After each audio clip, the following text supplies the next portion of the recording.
بسم اللہ الرحمن الرحیم۔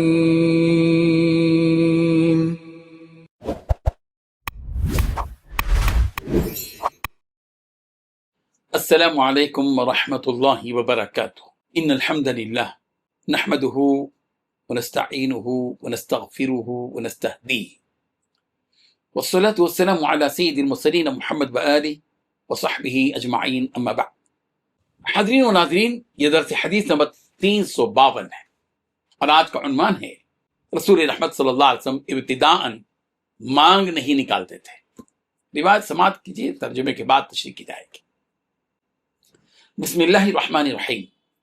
عن ابن عباس رضی اللہ عنہما ان رسول اللہ صلی اللہ علیہ وسلم كان يسدل شعره وكان المشركون يفرقون رؤوسهم وكان أهل الكتاب يسدلون رؤوسهم وكان يحب موافقة أهل الكتاب فيما لم يؤمر فيه بشيء ثم فرق رسول الله صلى الله عليه وسلم رأسه، رواه الترمذي۔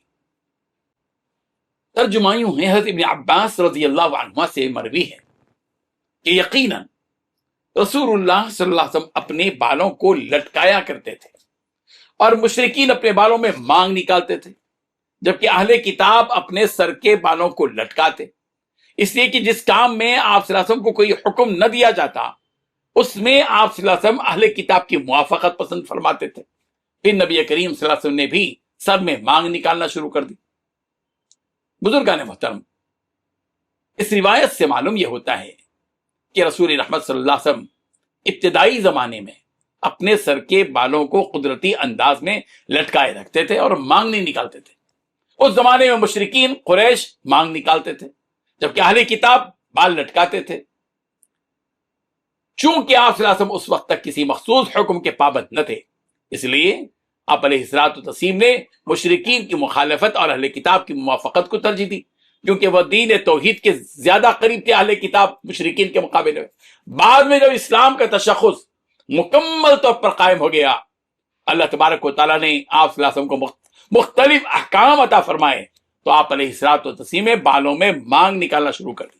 اس سے ایک اصول ہدایت ملتا ہے کہ آپ علیہ الصلوۃ والتسلیم ہر ظاہری اور باطنی مسئلے میں حکمت و مصلحت کے ساتھ عمل کرتے تھے۔ ابتدا میں اہل کتاب کی موافقت اس لیے تھی کہ وہ شرک سے دور اور وحی کے قریب تھے، اور آخری مرحلے میں مانگ نکالنا اسلامی پہچان اور اعتدال کی علامت بن گیا۔ روایت سے یہ بھی ثابت ہوتا ہے کہ ظاہری ہیئت میں اصل مقصد تشخص ہے، وقار ہے اور سادگی ہے، اور نبی کریم صلی اللہ علیہ وسلم کی ہر سنت موقع و محل کے مطابق حکمت سے بھرپور ہے۔ رب ذوالجلال ہم سب کو پیارے پیغمبر صلی اللہ علیہ وسلم کی سنتوں کی اتباع کرنے کی توفیق عطا فرمائے، آمین۔ وآخر دعوانا ان الحمد للہ رب العالمین۔